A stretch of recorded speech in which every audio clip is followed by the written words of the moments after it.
எல்லோருக்கும் வணக்கம். Aadhira's kitchen YouTube சேனலுக்கு உங்களை அன்போடு வரவேற்கின்றேன். நல்லதே நினைப்போம், நல்லதே நடக்கும்னு சொல்லி இந்த பதிவை நான் ஆரம்பிக்கிறேன். பதிவுக்குள்ளே போகிறதுக்கு முன்னாடி நம்ம சேனலை இது வரைக்கும் சப்ஸ்கிரைப் பண்ணலைன்னா மறக்காமல் சப்ஸ்கிரைப் பண்ணி வச்சுக்கோங்க. அக்ஷய திருதியை அன்று குபேரருக்குரிய இந்த பொருளை வாங்குங்கள், மிகப்பெரிய அதிர்ஷ்டம் அடிக்கும், ராஜயோகம் உண்டாகும் அப்படின்னு தலைப்பு போட்டிருக்கேன் இல்லைங்களா? அது என்னென்னு பார்க்கலாம். நிறைய பேர் சொல்கிறது உண்டு, கடன் நம்ம போய் ஒருத்தர்கிட்ட கடன் வாங்க போகிறோன்னு வச்சுக்கோங்களேன், இவர் பெரிய குபேரனாக இருப்பாரோ, போன ஜென்மத்தில் இவர் பெரிய குபேரனாக இருப்பாரோ அப்படின்னு நம்ம நினைக்கிறது உண்டு. இந்த வட்டிக்கு விடுறவங்கன்னு பார்த்திங்கன்னா, மார்வாடிகள்னு பார்த்திங்கன்னா அந்த வட்டிக்கு கொடுப்பாங்க, நகைகளை வாங்கிக்கிட்டு தான் கொடுப்பாங்க. நகைகள் எப்பவுமே தோஷம் இல்லாததுன்னு சொல்லுவாங்க. ஆனால் ஒரு சிலர் அவங்க இந்த நகையை வாங்கிட்டு போயிட்டு கூட அப்படியே வைக்க மாட்டாங்க. அதற்குரிய பூஜைகள் புனஸ்காரங்கள்லாம் செஞ்சுட்டு தான் அவங்க அதை பந்தோபஸ்து பண்ணி பத்திரமா வச்சுருப்பாங்க நகைகளை. ஒரு சில மார்வாடிகள் என்ன பண்ணுவாங்கன்னா, பேங்க்கில் கொண்டு போய் அடமானம் வச்சுருவாங்க. திரும்பவும் அதை வச்சுட்டு அவங்களுக்குரிய பணத்துக்கு திரும்ப நகையை யாராவது கொண்டு வராங்கன்னா அதை திரும்பி மூட்டு திரும்பி நம்ம வச்சுக்கலாம் அப்படின்ற மாதிரி. அதுக்காக தான் பெரிய நகைங்கள்லாம் கொடுக்கும்பொழுது ஒரு நாள் டைம் கேட்பாங்க. சரி, அக்ஷயம் அப்படின்னாலே அக்ஷய திருதியைன்னா என்ன? குறைவில்லாததுன்னு அர்த்தம். குறைய அப்படின்னு அர்த்தம். குறைய சேர்ந்து கொண்டே இருக்கும். அதற்காக தான் அன்னைய தினத்தில் நம்மளுடைய முன்னோர்கள்லாம் நமக்கு என்ன சொல்லிட்டு போயிட்டாங்கன்னு பார்த்தீங்கன்னா, அக்ஷய திருதி அன்னைக்கு இப்போ சொல்லுவாங்க இல்லைங்களா, அந்த பாண்டவர்கள் பசியோடு போகும்பொழுது அந்த வளர்பிறை இந்த அக்ஷய திருதி அன்னைக்கு 10ஆம் தேதி வருது. அன்றைய தினத்தில் தான் என்ன பண்ணாங்கன்னா, அவங்க பசியோடு போகும்பொழுது அதற்குரிய பாத்திரம் ஒரே ஒரு சாதம் தான் இருக்குமா. அந்த ஒரு பருக்கு அந்த பாத்திரத்தில் ஒட்டி இருக்கிறத நீ போய் எடுத்துகிட்டு வா, அதுலேருந்து அந்த சாதத்தை எடுத்துகிட்டு வந்து கொடு, அதில் எடுக்க திருப்பியும் பெருகும் பாரு அப்படின்ற மாதிரி அக்ஷய பாத்திரம் அன்னைக்கு உருவானது தான். அதனால தான் அக்ஷய திருதியை இந்த வளர்பிறையில் நம்ம ரொம்ப எளிதாக இந்த விசேஷத்தை நம்ம கொண்டாடுறோம். குபேரனுக்கு பிடிக்கும் அப்படின்னா என்ன பிடிக்கும் குபேரனுக்கு? குபேரனோட மடியில் பார்த்திங்கன்னா கீரிப்பிள்ளையை வச்சுருப்பார். நிறைய பேர் சொல்கிறதுண்டு, கீரிப்பிள்ளையை நான் பார்த்தேன், எனக்கு கீரிப்பிள்ளையை பார்த்தா எனக்கு நல்லது நடக்குது, அதிர்ஷ்டம் அடிக்குது அப்படின்லாம் நிறைய பேர் சொல்கிறது உண்டு இல்லைங்களா? இப்போது கீரிப்பிள்ளையை போய் வாங்க முடியாது, ஒரு பேச்சுக்கு சொல்கிறேன். இப்போ குபேரனுக்கு பிடிச்சதுன்னு பார்த்தீங்கன்னா இனிப்பு வகைகள் எல்லாமே குபேரனுக்கு பிடிச்ச விஷயங்கள். அதனால் எல்லாரும் இன்னொரு விஷயம் சொல்கிறேன், தங்கம் வாங்கணும் நம்ம முன்னோர்கள் சொன்னாங்க, நம்ம பெரியவங்க சொன்னாங்க. அக்ஷய திருதி ஒரு குண்டுமணி தங்கமாவது நம்ம வாங்கணும்னு மனசில் நம்ம நினச்சிக்கிட்டு இருப்போம்.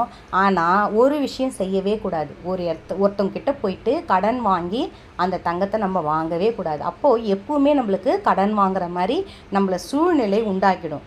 நம்மள்கிட்ட காசு இல்லை, அதுக்கு காசு இருக்கிறதுக்கு தகுந்த மாதிரி பொருளை வாங்கிட்டு நம்ம வீட்டில் வைக்கணும். இப்போ கடன் வாங்கி தான் அந்த தங்கத்தை வாங்கணுன்றது அவசியமே கிடையாது. அந்த தங்கத்தை வாங்கிட்டு நம்ம வீட்டில் வச்சாலும் திரும்பி அந்த கடன் அடைக்கிறதுக்கு அந்த தங்கத்தை நம்ம விற்க தான் போகிறோம். அதற்காக கடன் வாங்கி எக்காரணம் கொண்டும் தங்கத்தை வாங்காதீங்க. உங்கள் கையில் இருக்குதா, ஒரு 1/2 குண்டுமணி அளவு வாங்கிறதுக்கு கூட உங்ககிட்ட காசு இருந்தால் அதை போய் வாங்கிட்டு வாங்க, அது பெருகும் நம்ம கையில். அதுக்காக தான் இப்போ நீங்கள் இந்த வருஷம் கூட நீங்கள் சேமித்து வைக்க ஆரம்பிச்சிங்கன்னா அடுத்த வருஷத்துக்குள்ளேயே நம்ம தங்கத்தை சேமிக்க முடியும், வாங்க முடியும், நம்மளால் அந்த தங்கத்தை பெருக்க முடியும். குபேரனுக்கு பிடிச்ச விஷயம் என்ன மாதிரி பண்ணலாம்? ரொம்ப அருமையாக இன்னொரு வீடியோவும் நான் போடுறேன். ஒரு விஷயத்தை நம்ம செய்யவே கூடாதுன்ற விஷயங்கள் இருக்குது அக்ஷய திருதி அன்னைக்கு. சில விஷயங்கள் செய்யலாம், அது பணத்தை பெருக்கக்கூடிய விஷயங்கள்னு நிறைய இருக்குது. அந்த மாதிரி விஷயங்களில் குபேரனுக்கு பிடிச்ச விஷயம் எதுன்னு பார்த்திங்கன்னா ஊறுகாய். எந்த இடத்தெல்லாம் ஊறுகாய் இருக்குதோ அந்த இடத்தெல்லாம் குபேரனோட ஆதிக்கம் அதிகம் இருக்கும்னு சொல்லுவாங்க. மகாலட்சுமியோட அம்சம் அதிகமாக இருக்குது எந்த இடத்துல நல்லா கவனித்து பாருங்களேன். உப்பு போட்ட ஊறுகாய்னு சொல்லுவாங்க. அந்த கல்லுப்பில் ஊற வைப்பாங்க, நார்த்தங்காயை அரிஞ்சு கல்லுப்பில் ஊற வச்சு அதை வெயிலில் காய வச்சு, எலுமிச்சங்காயை அரிஞ்சு உப்பில் ஊற வச்சு அதை வெயிலில் காய வச்சு எடுத்து வைக்கிறது உண்டு. அந்த மாதிரி ஊறுகாய்கள் அது சில பேர் கொலஸ்ட்ரால் இருக்குது, எனக்கு பிபி இருக்குது, என்னை ஊறுகாயை தொட வேணான்னு சொன்னாங்க டாக்டரு அப்படின்னா நீங்கள் தாளித்த ஊறுகாயை தொட்டுக்காதீங்க. இந்த மாதிரி ஊறுகாய் கொஞ்சம் தொட்டுக்கும் பொழுது நம்ம உடம்புல இருக்க இந்த கெட்டதெல்லாம் அகலும். அப்போ நீங்கள் உங்களுக்கு குபேரனுக்கு பிடிச்ச ஒரு விஷயம் அது எதுன்னு பார்த்தீங்கன்னா ஊறுகாய். அதற்காக நான் அக்ஷய திருதி அன்னைக்கு போய் ஊறுகாய் வாங்கணுமாமான்னு நினைக்காதீங்க. ஊறுகாயை எப்பவுமே நம்ம வீட்டில் ஸ்டாக் வச்சுக்கோங்க. ஊறுகாய் எந்த இடத்துலலாம் இருக்குதோ அந்த இடத்துல மகாலட்சுமியின் வாசமும் இப்போ குபேரனுடைய அந்த கிரீடம் இருக்கும் இல்லைங்களா தலையில், அந்த கிரீடத்தில் பார்த்தீங்கன்னா மகாலட்சுமியோட உருவம் பொறித்தது தான் அவர் வந்து தலையில் வச்சுருப்பார் அந்த அந்த இது. சரி, இதை பண்ணுறோம். அடுத்தது அவருக்கு ரொம்ப பிடிச்ச விஷயம் என்ன, அவருக்கு அருமையான நம்ம வந்து நிவேதனமாக பண்ண போகிறோம் குபேரனுக்கு அப்படின்னா என்னன்னு பார்த்தீங்கன்னா பால் பாயாசம். அந்த பால் பாயாசத்தில் கற்கண்டு போட்டு, டைமண்டு கற்கண்டு போட்டு பாயாசம் பண்ணுங்கள். டைமண்டு கற்கண்டு போட்டு பொங்கல் பண்ணுங்கள். அன்னைக்கான நெய்வேத்தியம் முடிஞ்ச அளவுக்கு. ஒரு சிலர் அந்த அன்னதானம், யார் வீட்டிலலாம் அன்னதானம் அன்னைக்கு நடக்குதோ அந்த அன்னதானம் எப்பவுமே சாப்பாடு மட்டும்தாங்க ஒருத்தருக்கு போதும் அப்படின்னு சொல்கிற அளவுக்கு அந்த சாப்பாடு. அந்த மாதிரி இருக்கிறவங்களுக்கு நீங்கள் அன்னதானம் பண்ணுங்கள். இப்போது அன்னதானம் பண்ணுறதுனா நான் பைசா செலவு பண்ணணுமேம்மா, நான் பைசா செலவு பண்ணால் அந்த ஃபுல்லாக எனக்கு அந்த மாதிரி பைசா செலவாகிற மாதிரியே ஆகிடாதான்னு நினைக்காதீங்க.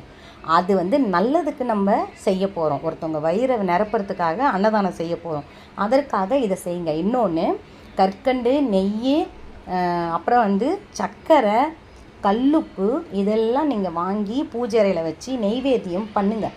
நம்ம வீட்டில் கற்பூரம் காட்டுங்க. நம்ம வீட்டில் விளக்கேற்றி வைங்க. முடிஞ்சால் குத்து விளக்கு இருந்தால் ஏற்றி வைங்க. உங்களால் முடிஞ்சிச்சுன்னா ஒரு ட்ராப்பாவது தங்க நாணயம் உங்களால் வாங்க முடியும்னா வாங்குங்க. தங்கத்துக்கு இணையானது எதுன்னு பார்த்தீங்கன்னா வெள்ளி கூட. சில பேர் என்கிட்ட அந்த கொஷின் கேட்டிருக்கீங்க, என்கிட்ட வெள்ளி பொருள் இருக்குமா, அதை கொண்டு போய் நான் கொடுத்துட்டு வேறு வெள்ளி பொருட்கள் வாங்கிட்டு வரலாமா அப்படின்னும் போது, நீங்கள் வெள்ளி பொருட்கள் வாங்க தான் போகிறோம். எனக்கு தெரிஞ்ச அளவுக்கு என்னன்னா, இன்னும் ஒரு 10 கிராமோ இல்லை 100 கிராமோ வாங்கின்னு வந்து புதுசாக வச்சுட்டு அதுக்கப்புறம் போய் கூட ரெண்டுத்தையும் கொடுத்துட்டு உங்களுக்கு தேவையான விளக்கோ, உங்களுக்கு தேவையான மணி அடிக்கிறது அந்த பெல்லோ எது வேணுமோ பஞ்சபாத்திரமோ நீங்கள் வாங்கிக்கலாம், தவறு கிடையாது. அந்த மாதிரி இல்லாமல் அன்றைக்கி எடுத்துகிட்டு போய் நம்ம கொடுக்க தேவையில்லை இல்லைங்களா. தங்கம் வாங்குங்க. அதே மாதிரி குபேரனுக்கு பிடிச்ச இந்த விஷயத்தை நீங்கள் வீட்டில் செய்யுங்க. குபேரன் என்னத்தால் மனம் மகிழ்வார் அப்படின்னு பார்த்தீங்கன்னா, ஒரு வறியவர் இல்லை ஒரு முதியோர் அவங்களோட வயிறை நிரப்புறது மூலியமாக, அவங்க வயிறு நிரம்பி அப்பாடா எனக்கு வயிறு ரொம்ப சாப்பாடு போட்டிங்க அப்படின்ட்டு என்னைக்கு அவங்க வாயால் சொல்ல வைக்கிறீங்களோ அப்போ பார்த்தீங்கன்னா அழையா விருந்தாளியாக நம்ம வீட்டில் அவருடைய அன்னைக்கு வருகை இருக்கும். ஏன்னா அக்ஷய திருதியை உருவான நாளும் அதுதான்.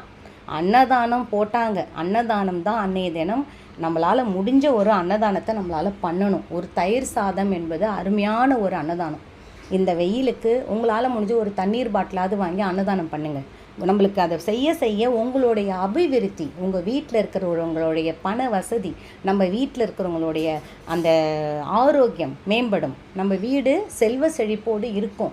நீங்கள் நினச்சி பார்த்தீங்கன்னா கண்டிப்பாக இந்த அன்னதானம் என்பது உங்களால் முடியும். இந்த வெயிலில் ஒரு பாட்டில் தண்ணி உங்கள் வீட்டில் இருந்தால் கூட பிடிச்சிட்டு போய் கொடுங்க, தவறு கிடையாது. நம்ம அக்ஷய திருதியாச்சே, இன்னைய தினத்தில் நம்ம தண்ணி பிடிச்சிட்டு போய் நம்ம யாருக்காவது கொடுக்கலாமா அப்படிலாம் நினைக்காதீங்க. உங்களால் முடிஞ்சது தண்ணி, இல்லைன்னா இளநீர் உங்களால் வாங்கி கொடுக்க முடியும்னா ஒரு 11 பேருக்கு இளநீர் வாங்கி கொடுங்க. அவ்வளவும் நீங்கள் செய்ய நம்ம வீட்டுக்கு அழையா விருந்தாளியாக மகாலட்சுமி கணம் பொருந்திய குபேரன் நம்ம வீட்டுக்கு அழையா விருந்தாளியாக வந்துடுவார். வெற்றி நிச்சயம், நல்லதே நடக்கும். நான் இன்னொரு வீடியோவோட உங்களை நான் மீட் பண்ணுறேன்.